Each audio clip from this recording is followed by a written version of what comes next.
So thank you everyone for being here tonight to celebrate 15 years of the press. I'm so excited. I can hardly believe the time has gone by so quickly. And up to date, we have published over 200 books and of poetry, translations, and fiction. And this year we've released so far 13, and I am aiming for 20.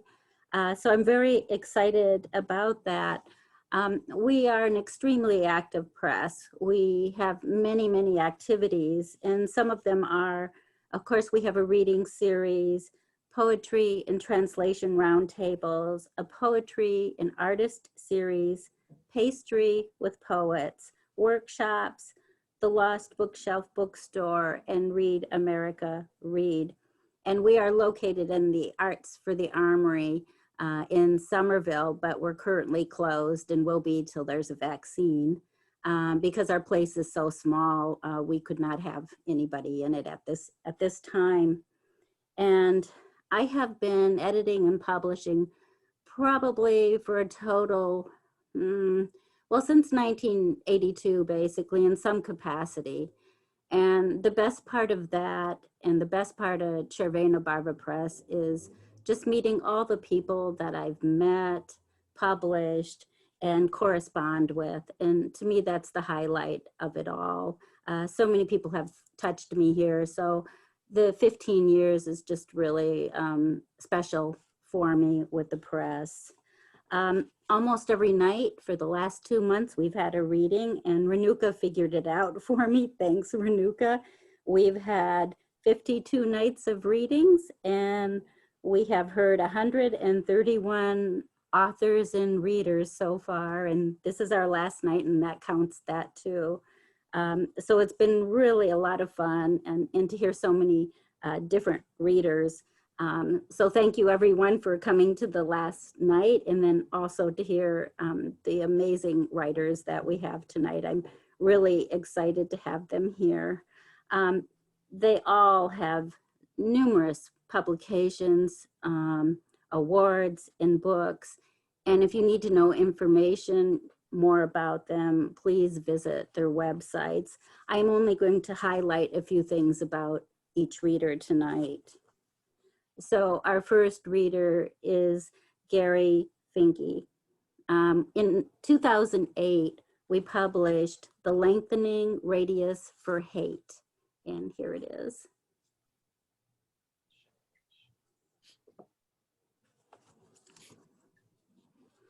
And Gary's latest book is called The Infinity Room, which won the Wheelbarrow Books Prize for Established Poets in 2019.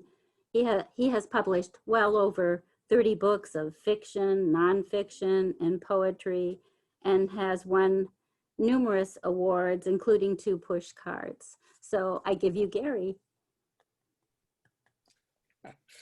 Hi, thanks, Gloria. I'm going to hold up this book one more time because my daughter did the artwork. Is everybody hearing me? Oh, okay. All right. Anyway, yeah, about 12 years ago, and the poems, it's just one sequence in the Lengthening Radius for Hate, and it's my Kent State sequence.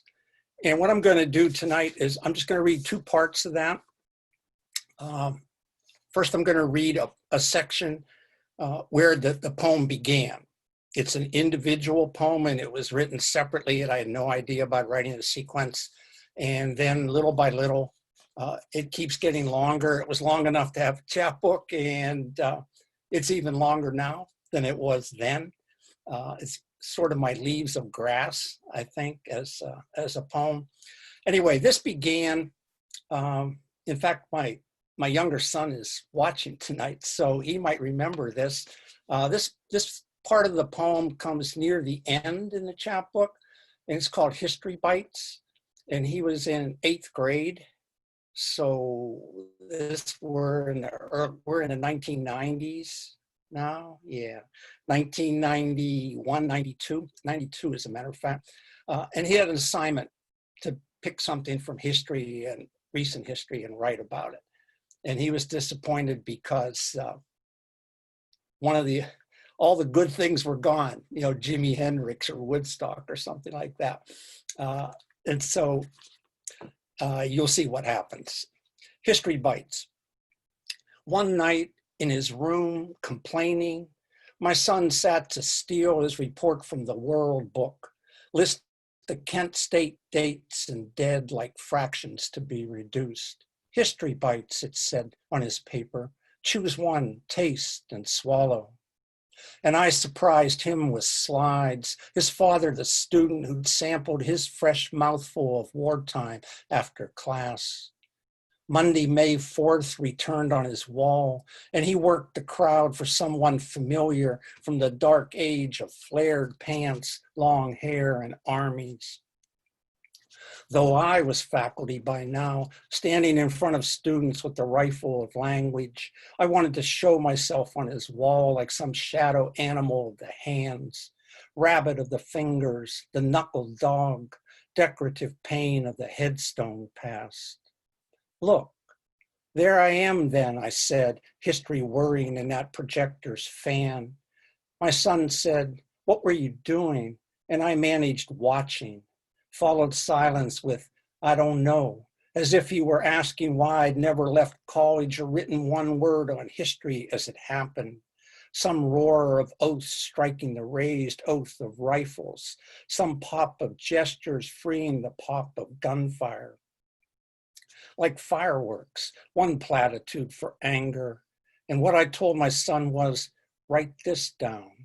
We thought they were blanks. We stood ignorant as some lost tribe staring at sticks that smoked, which is the way these histories happen. Somebody saying never, of course not, or its thousand variants, the crowd scene that follows the jostling forward of faith.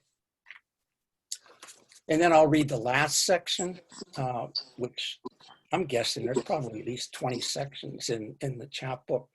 And this poem was written 10 years later to show how long this process has gone on. And it's called The Possibilities for Wings. How often have the customs of strangers silenced me into dreaming their beliefs? In Java, for example, some people insist the souls of suicides return in the bodies of crows, while in Scotland, souls of the lonely flee to butterflies. In Pennsylvania, in this town where death belongs to those with names I've said, the souls of the ordinary are cries called out and gone into an afternoon of rain, leaving me to wish winged things for the friend whose heart has failed, the friend who killed himself in his meticulously sealed garage. In my backyard, I'm talking to the friend who, like me, has sidestepped the terrible, and even from time to time laughs aloud, neither of us not yet fluttering off in moths or whatever we might predict for our futures, the possible wings for depression, jealousy, the waste of hours. Choose one, he asks, and I say the poor will, the only bird that hibernates, waking after months to flight. Yes, he answers, good. Overhead just now, a small plane pierces the air, and I imagine both of us on board, becoming birds that seem to fly without love of anything but ourselves, shaping our fear against the summoned sky. And now I'm going to do a little bit of self-promotion and hold up the cover of the forthcoming book called The Mussolini Diaries in September. So if anyone's here and might be interested, you pre-order at Barnes and Noble. But these poems, it's a collection that became more and more political, probably for some obvious reasons. I'll try to do a little explanation, then I'll read you 3 or 4 poems from this particular section. But I do want to stop 1 second and just say hi to all my former students. There's a lot of alums on here from all over the world, really. Lots of time zones. So thanks for checking in.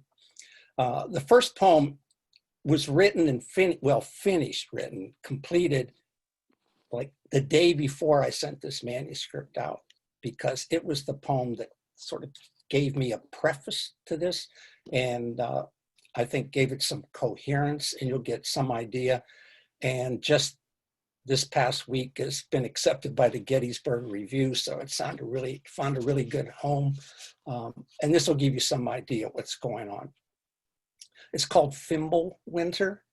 You can look up your Norse mythology if you don't quite get it. When the polar bears come inland, the sea ice thin to insufficient for their thick white weight, we close our schools and lock our children in to keep them for now from harm. Outside, the bears wander, dozens as confused as our sons and daughters. Winter, it seems, no longer lives here, but no one has taught us where to go. The sea, undressed, is not ashamed. Our children churn their chilly rooms, stir our houses until each one softens. Each morning we wait for winter to recover. The bear's breath clouds our streets. Their pacing splashes mud across their heavy thighs. Nothing lives north of our village. We must not tell our children that all of us are seals. When rain continues, we marvel how prophecy has deceived us. This end is being preceded by a succession of modest winters. Last year's, the year before, now this. Yes, summer will vanish, but into this constant twilight season conceived by gods we have never understood, until surely the long-promised wars that bear them witness will begin. And then the poem, which comes second in the book, really, is the poem that triggered the whole collection, and you'll see exactly where it began. It's called After the Election, Traditional Forms. My students are writing prayers, following the forms of the ancients who expect to be heard by more than eavesdroppers or family. Now they are considering their souls instead of marking their absence. Doubt has drifted away from the table. Mockery has left the room. Their guzzles contain refrains with Lord. Their villanelles repeat, resurrection brings white roses. One writes a sequence of humility in the metered lines of acquiescence. Two finished devotion sonnets, saddened by elections, afraid of those who hate aloud. On campus, they chant rhymed couplets of promises and march to the cadence of refugees. They hold their weeping signs as if they were infants, wailing at last the familiar litanies of longing, the hallelujahs for their martyred hopes. Intro to Poetry, my last semester of full-time teaching, the fall of 2016. And then this poem, a persona poem, as the next to the last one, called The Substitute Teacher Explains Climate. Listen closely, children. Winter is an aging relative who will visit infrequently at first, then not at all.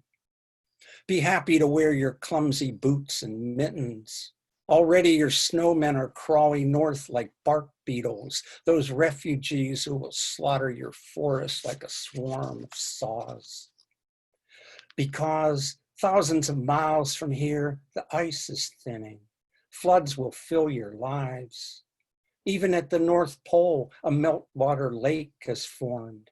In Greenland, in one day, 12 billion tons of ice has melted. All of you know the power of taboo. Whisper climate change to each other like a favorite, filthy, forbidden word. Soon enough, you will say it aloud. Trust me, it's as imminent as sex. Those men who will not repeat it have chosen to save only themselves. Remember how the wildfire last time leveled paradise to a stencil for hell? This year, fires are ravaging the Arctic. The wind children loves embers so much it sometimes carries them safely for miles. Always check to see what's tumbling and floating with the seeds and spores. Those pretty things will descend by chance to where destruction can root and prosper. I always thought it might be fun to be a substitute teacher. You say whatever you want, and just walk away.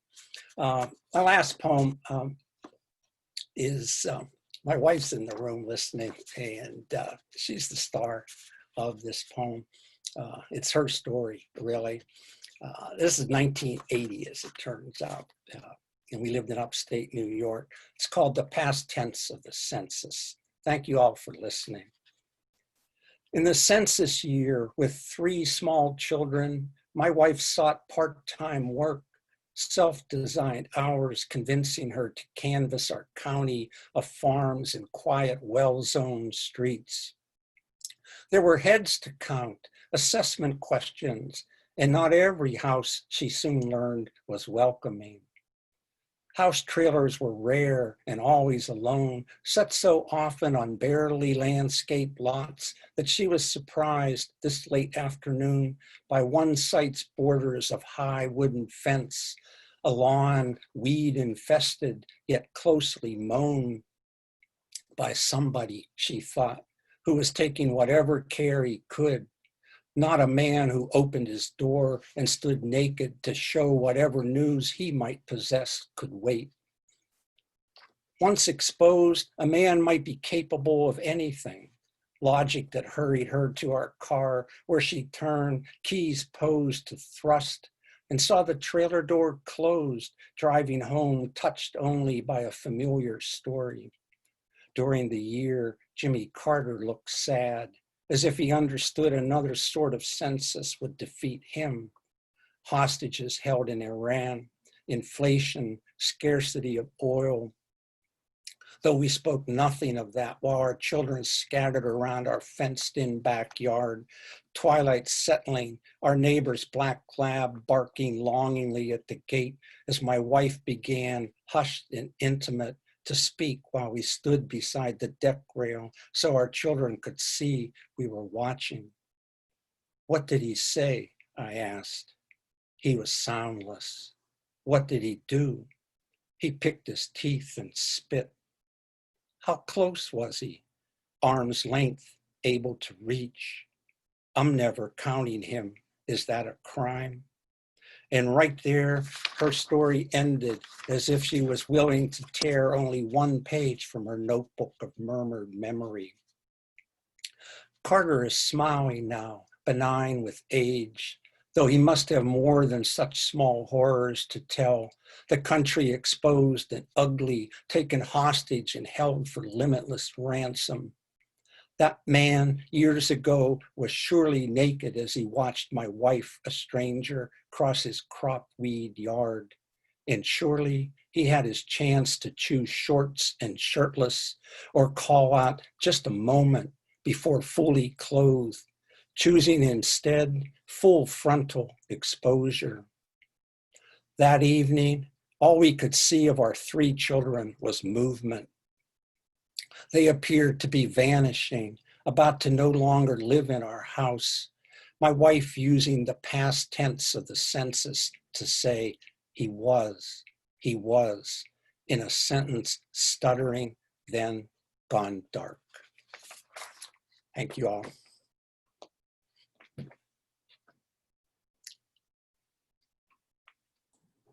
Thank you so much, Gary. Our next reader is Claudia. Yeah, sorry, I have a friend who showed up late. Is it possible to let her in? She messaged me. Her name is Diana Manola. Let's see. I have to figure out how to get to the room. I locked it, so let me see here. Oh, it's unlocking. Gloria, I unlocked it, Gloria. Oh, okay, thank you. Thanks so much. Is she in? I don't know. Do you see her? What's her name? Diana Manole.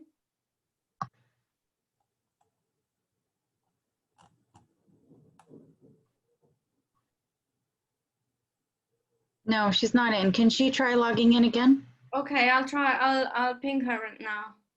Okay. Okay. She.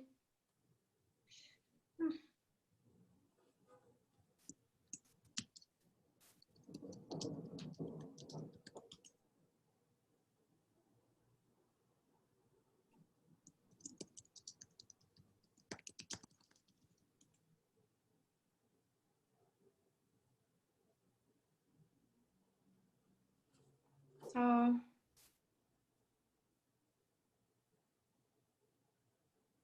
Can you see her, or No, can you see her name? No. no. Diane. Oh, I don't know. I just sent her a message, but she's not answering. Okay. Okay. Sorry about that. That's okay. Sorry that she's not on for you. Yeah, she showed up late. Okay. So Claudia Serea is a Romanian-born poet, editor, and translator who immigrated to the US in 1995. She is the author of numerous books, and in 2015, we published To Part is to Die a Little. And I don't have any copies here. They're at the Armory, so I'll have Claudia hold it up. If you look towards her, you can see it. And she is founding editor of the National Translation Month. And I give you Claudia. Thank you. Thank you. Thank you so much. National Translation Month is coming up. It's in September every year. So we're gonna promote and publicize the work of translators and their craft. Thanks so much, everyone, for being here tonight. It's so nice to see old friends, new friends. It's really lovely. So I appreciate you being here and listening. My book is called To Part is to Die a Little, and the name comes from a French song, the Partis c'est mourir un peu. You can look it up. It's a kind of an old song, or French, old French song. And it's a book about my immigration to the United States in 1995, and the clash of the worlds, and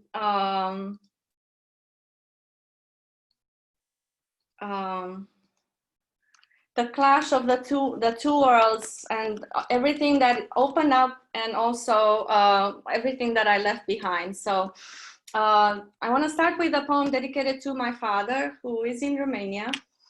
The last one to leave Romania, turn off the light. When I grow up, I will emigrate. When I finish school, I will emigrate. When I finish college, I will emigrate. When I look for a job, I will emigrate. When I'm married, I will emigrate. When I have a child, I will emigrate. When I get a divorce, I will emigrate. When I'm old, I will emigrate. When I die. The last one to leave Romania, turn off the light. We are not migrant people. We don't have a clock in our brain to tell us when it's time to leave the country. How do we know it's time?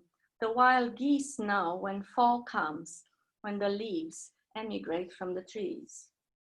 We are willing to work harder somewhere else. We're willing not to speak our language somewhere else. We're willing to not speak at all somewhere else. We're willing to live underground somewhere else. We're willing to live in shame somewhere else. We're willing to have our children somewhere else. We're willing to leave our children behind somewhere else. Poor nations export fruits, or the hands to pick or deliver them, the delivery guy said, bringing oranges into a restaurant in New York City. Strawberries in Spain instead of sandcastles. Hope is a woman with crooked hands whose strikes a match somewhere in Madrid and smokes by a window. The flicker is seen across countries and seas and signals an army to move. It's temporary, we say. It's just for a while, for 2 years. It's for work. It's only to save some money. It will go fast. I say it's a disease. It's a collective brain tumor caused by poor nutrition. No milk, no meat, no eggs, no cheese. The lack of protein makes the people docile, but causes an unexplainable long-term longing for better health and easy control of the masses. No sugar and absolutely no butter. Take away the bread and we'll all want to emigrate, even after 5 generations. Possible side effects: blue tile in the bathroom, a new Logan car, an upgraded kitchen in the grandparents' apartment where motherless children grow up having plenty of PlayStations, Dells, Samsungs and Ericssons. Electronics, a measure for happiness. Strawberries in Spain, oranges in Greece, olives in Italy. The fruit grows ripe with content, knowing it will be picked by Romanian hands. Meanwhile, my mother-in-law's vineyard is picked by crows and blackbirds. Rugs of apples rot under the trees in my parents' orchard. They are too old for so much work. There's no help for hire. Every night, my father leaves the light on, just in case I come home. So I learned English in 2nd grade. And I had a very beautiful, one of the most beautiful women that I saw was my English teacher. And she, one of the hardest things to teach to little kids is the sound it's basic to English, right? So you have to teach the little kids to pronounce the.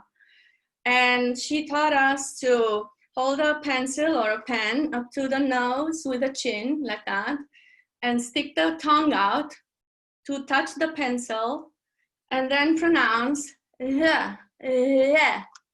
So that's how I learned to pronounce the English lesson. For an hour, we have English names. Mine is Peggy, yours is Sue. The teacher with curls draws the letter P with one leg, a hat, and a cane. H is a sway, E is a whip. The word jumps from the tip of the tongue, stuck out to touch the pencil I hold, uniting my nose with the chin. Through the teeth, the, not the, tongue out, lick the pencil, the pen, the blackboard, the desk we share, the boy with sweaty hands who looks under the skirts until the girls beat him with the backpacks, the Brooklyn Bridge in the open book, the plane that takes me there. So I came to New York City in '95, and my first job was as a hostess. Okay.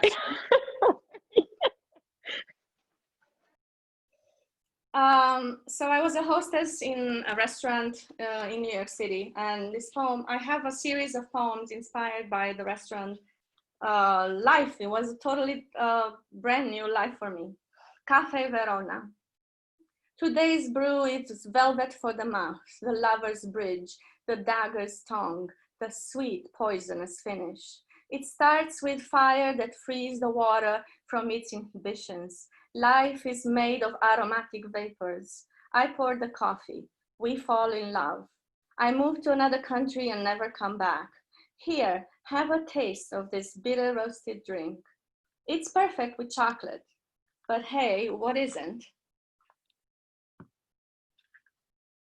And I went to this party, and all the people there were waiters, and we were from everywhere in the world. So here's a poem. At Deb's party. The music isn't great, but in the candlelight, everything seems more sophisticated, mysterious, even the conversation about bed sheets with Giselle, who came already drunk. Eric kisses Cedric, the Polish girl, and Paul quarrel about politics and drink vodka. Victor, a Ukrainian, tells me while we dance that he used to sell secondhand shirts in the flea market in Baia Mare. Natasha, an Australian, consoles Giselle and tells her she has to do something with her life besides sobbing and vomiting. Look around, Giselle, don't you see? This is why we left our countries. Life was running through our fingers, and here it still does. I go to the kitchen to look for some ice, and I'm thinking, this is why you came from Australia, Natasha, and I from Romania, to save Giselle from drowning. And I left the restaurant after 4 years, but I still had friends there. My husband continued to work in the restaurant for 12 years. So we knew people who went to work at the windows of the world. And when 9/11 happened, some of them died. So this is a poem inspired by 9/11 that affected the restaurant industry tremendously too, because of the restaurants that were in the World Trade Center. The Ballad of Denny the Butcher. Denny the Butcher is a tall, strong man with an outlaw mustache and the name of a pro wrestler. He carries his surgical knives in the tiny velvet-lined box like a flute case. In the back of the house, he sculpts the orange morning and salmon flesh. He makes steaks, cut to pieces the meats and the leaves of others with his huge judging knife. He advises all to leave or change. He tells Olga, run away, be a supermodel. He tells Mary how beautiful the Acropolis is. He tells Ursula, take a cab, go somewhere. He tells Victor, get a better job at the windows of the world in a tower that shall fall. One morning the tower fell, carrying Victor like a pitch flute note into the abyss. That morning, Danny had come earlier to work. He cut 30 steaks, and they let more blood than usual. Some standing in the kitchen alone when he got the news, the blood rose to his ankles, to his knees. Since then, he stopped giving life advice, took up playing the flute. And so I was a hostess, and I had this conversation once with a customer who, upon learning that I'm from Romania and seeing that I was a petite woman, she asked me if I was a gymnast. Breakfast at Cucina. Are you a gymnast? The woman asks when she finds out my accent is Romanian. Sure, I'd like to say. In my country, the little girls balance on beams as soon as they come out from their mother's wombs. They jump and land in incredible poses, always scoring a perfect 10, just like Nadia. The capital, Bucharest, is just Budapest suburbia, where vampires flock at sundown, rushing to Dracula's parties. We shoot our dictators only once every 100 years. But don't worry, Ceausescu is alive and well in Elvis' secret island. Are you a gymnast? The question leaps and lingers in midair between the teacup and the woman's lips. No, I answer, but I could be one, the way I bend backwards sometimes just to get through the day. And a Buddhist proverb told by the Thai busboy. Before the Enlightenment, we serve drinks and clean tables. After the Enlightenment, we serve drinks and clean tables. And I have some this poem is for my father. Did you ever feel like this? Not a second too early or rush. The first leaf falls in Washington Square, and when it touches the ground, I hear my father's voice. Claudia, he calls. Claudia, come back.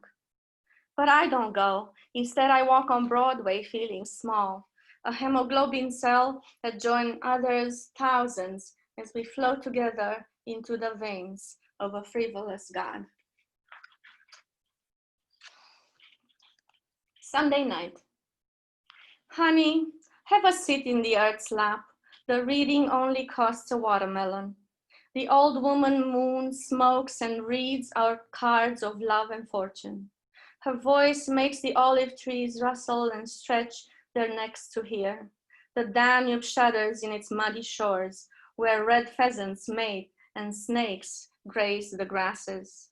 The woman's bosom clinks with copper coins. Love, let's stay longer and listen. Tomorrow, the crooked tent will be gone. Gone the woman who smoked and read our cards stained with misfortune. Gone the bear that danced on a chain over our bones and took the pain away. Gone the children with cold eyes who laughed and stole our shoes. Gone the nomad gypsy sky, replaced by Monday morning.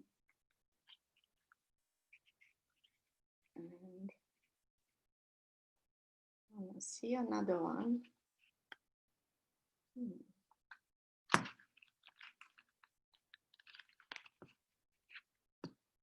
A dinner invitation.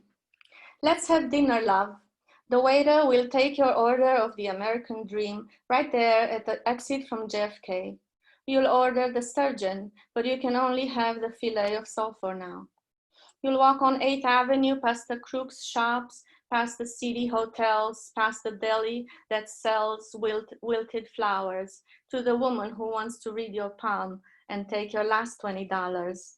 Come at night, love, when the city is drenched in balsamic vinegar, when you can't find a friend and your waiter will serve your high hopes chilled, your expectations on the rocks. Honey, be sure to emigrate in time for dinner. Blizzard. On 7th Avenue, a tall, skinny man hands everyone pieces of paper. He gives me a small green card. Just then, the blizzard rushes into the street on its messenger bike, trailing its heavy veil through the crowd. Is this a sales offer from the corner store, or is it something that will change my life, I ask. But the snowflakes fill the tall man's mouth before he can answer.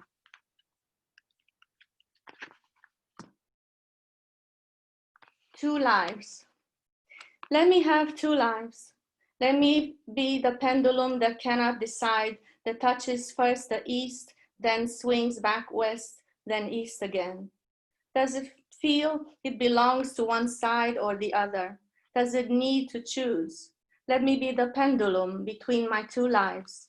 My daughter, my house, my poems, my New York, my mother, my youth, my love, my past life in Bucharest. In both places, people sweat in crowded houses, in crowded buses. Their friends, enemies, high prices, trash on the streets, elections, debates, disappointments. I won't choose. New York is my bread, Bucharest, my clear water. And I'll close with this one. It's called Let Me Fall. Let me fall into the silence of the grass, into clover, cassis, and dill. Let me return unto the plum trees laden with night.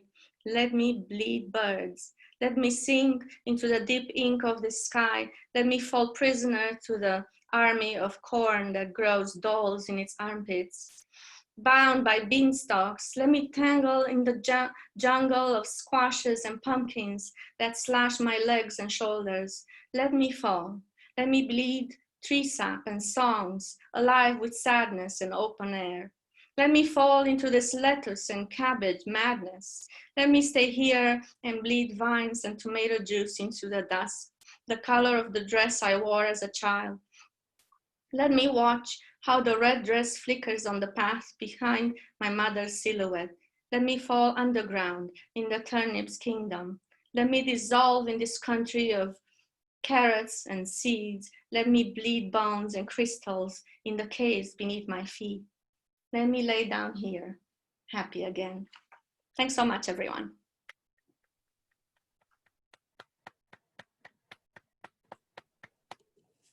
Thank you so much, Claudia.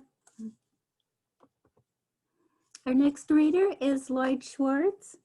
He is the current poet laureate of Somerville, Massachusetts, classical music critic for NPR's Fresh Air, He received a Pulitzer Prize for music criticism. He is the author of numerous books and has a new book forthcoming called Who's on First? New and Selected Poems from the University of Chicago Press next year. And I give you Lloyd. Thank you, Gloria. Thank you for putting me on a program with such terrific poets and readers. And thank you, congratulations on 15 years of Cervena Barva. And thank you for making me an honorary Cervena Barva poet. I think the times we're living in are even crazier than the time when I wrote this poem. So it may strike a chord. It's called Proverbs from Purgatory. It was deja vu all over again. I know this town like the back of my head. People who live in glass houses are worth two in the bush. One hand scratches the other. A friend in need is worth two in the bush.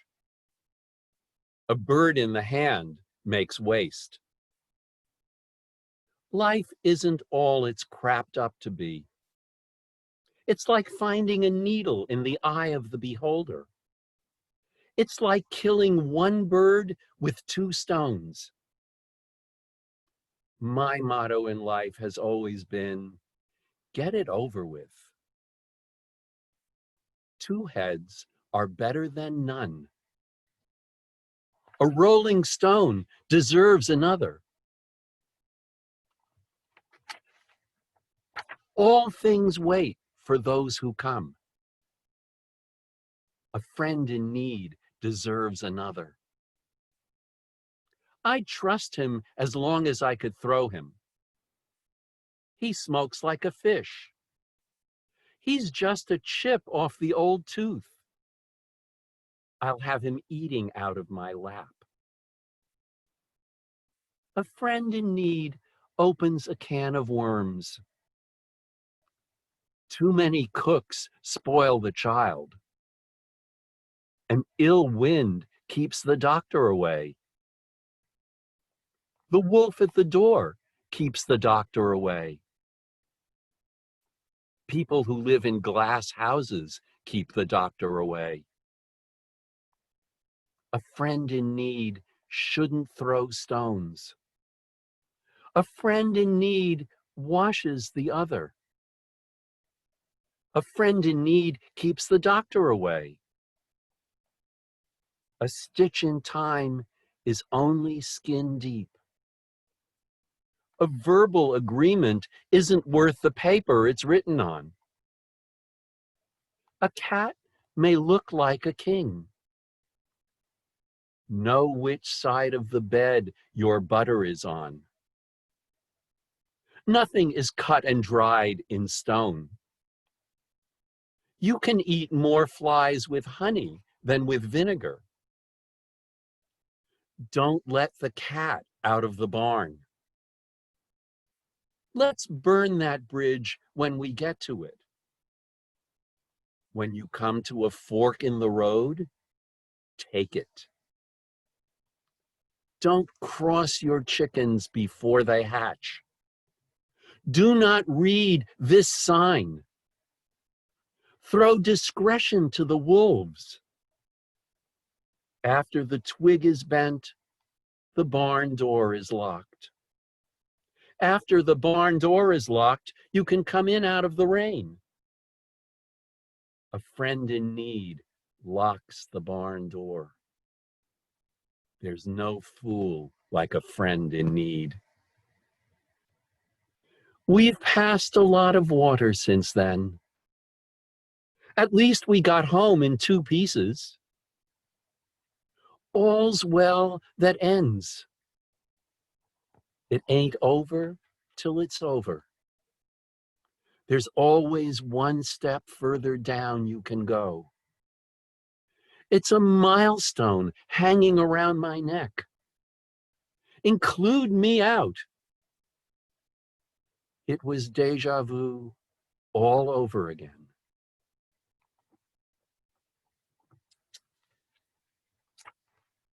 And this is a poem that I think is appropriate or suitable for this time of year.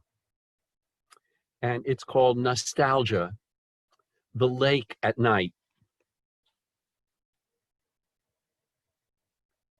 The black water, lights dotting the entire perimeter, their shaky reflections, the dark tree line, the plopping of water around the pier, creaking boats, the creaking pier, voices in conversation, in discussion, two men, adults, serious inflections, the words themselves just out of reach. A rusty screen door spring, then the door swinging shut. Footsteps on a porch, the scrape of a wooden chair. Footsteps shuffling through sand, animated, youthful voices. How many?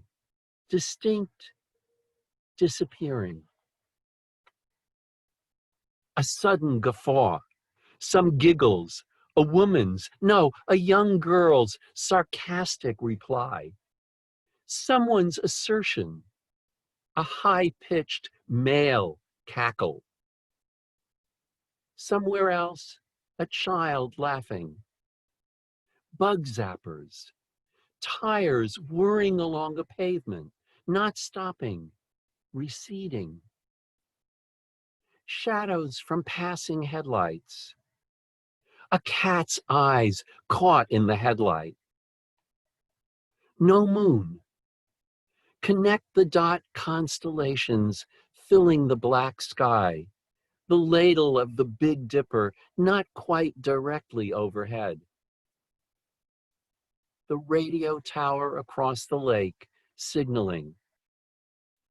Muffled quacking near the shore, a frog belching, crickets, cicadas, katydids, etc. Their relentless sexual messages. A sudden gust of wind, branches brushing against each other, pine, beach. A fiberglass hull tapping against the dock. A sudden chill. The smell of smoke, wood stove fires. A light going out. A dog barking, then more barking from another part of the lake. A burst of quiet laughter. Someone in the distance calling someone too loud. Steps on a creaking porch. A screen door spring, the door banging shut. Another light going out. You must have just undressed for bed.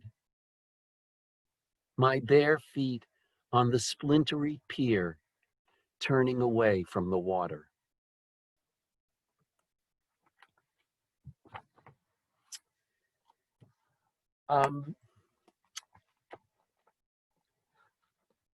There are a couple of people watching tonight who might remember my mother. And this is a poem about her. It's the title poem of my last book, Little Kisses. And that's a portrait of my mother on the cover of the book. Little Kisses. My mother is mad at the sun. She hates the daylight. One more new day. In a nursing home, stuck in a wheelchair, she thinks she's been abandoned. In the background, a woman's nonstop wail. My mother can barely hear me on the phone. She doesn't know she's speaking to her son. I have to tell her she's speaking to her son. Oh, then I'm not alone. I have a son. Please don't forget that. How could I forget that? And you? Who are you? Are we related? Of course. Are you my father? Don't you remember your father? Are you my brother? You are my mother. I'm your mother? Of course. Was I a good mother? You are a wonderful mother. I'm glad you're my son. What's your name? You don't remember? I can't think of it. I'm all mixed up. Are we related? You're my mother. Did I ask you that before? Yes. Are you angry? Why should I be angry? Because I'm so stupid. What lovely flowers, the nurse says. Did your son bring them? Who? Your son. Isn't this your son? He's my friend. I can't stop myself. Where is your son? Where's my son? What do you mean? Where is your son now? He's dead. Mrs. Schwartz, your son is on the phone. My son? Yes, say hello. Hello. Hello. How are you feeling? Much better, thank you. Why did you call? I call you every day. Forgive me, darling. I didn't remember. Well, hello.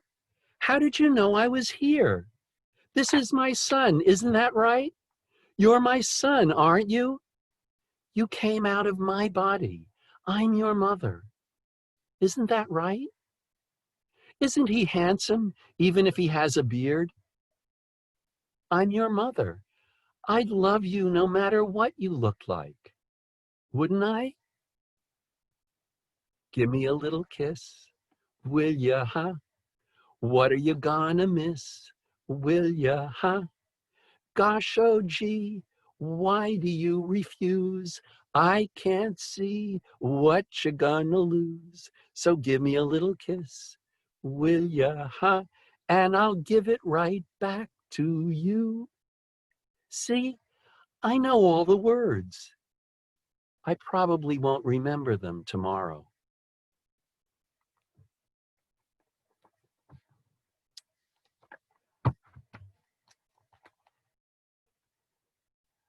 This is a very short poem, but I'm dedicating it to my Brazilian friends, a couple of whom are here tonight. It's called Renato's Dream, Brazil, 1991. Such a sweet dream. I dreamed I was having a conversation with the great poets, Manuel Bandeira and Carlos Drummond de Andrade. I was born tired, hungry, and cold, I said. And Drummond answered, I too. And I will close with the most recent of the poems that I'm reading tonight. And it's a poem about art and making art, and about a really great painting by the great Italian Renaissance painter Titian. It's called Titian's Marsyas. The 16th century Venetian master's very last painting, as big as life, is the story of the pan-piping satyr who dared to challenge a god. Titian painted his crucifixion. He hangs by his ankles from the branches of a tree, his goat legs askew, as Apollo, kneeling, tenderly skins him alive. Upside down, his tormented expression reads like a smile. A thirsty pup is lapping up his blood. Seated close, rapt, old King Midas, with his golden coronet, contemplates the horrific scene. It's the 90-year-old artist's self-portrait. Someone who's learned the cost of making art, the cost of challenging the gods, and has accepted it. Except for the glittering crown, most of the surface is rougher, murkier than the master's earlier dazzle. Close inspection reveals paint smeared by his own fingers. He put his whole body into this painting. It was found in his studio after his death. After how many years could anything still have been left for him to do? A work is complete, Rembrandt said, if in it the master's intentions have been realized. Thank you so much. Thank you for listening. Thank you, Gloria.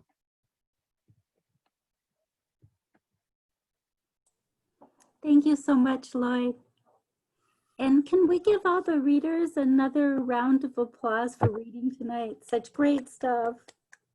Thank you so much. And before I close, there are a few people that I do have to thank who have been here for all the readings and a big help to me. And I couldn't have done this without them. And that is Renuka Raghaven, Karen Friedland, RJ Jeffries, Joy Martin, and I am going to mention my intern, even though he's not here, Zachary Cook. So without them, none of this would have been possible. I really appreciate their help. And thank you everyone for being here tonight to hear the readers and to celebrate 15 years. I am just thrilled and thank you. And that's it for tonight. Thank you so much, Gloria. Thanks everyone for listening. Thank Thank you. you. Thank you. Thank you. Thank you. Thank you. Thank you.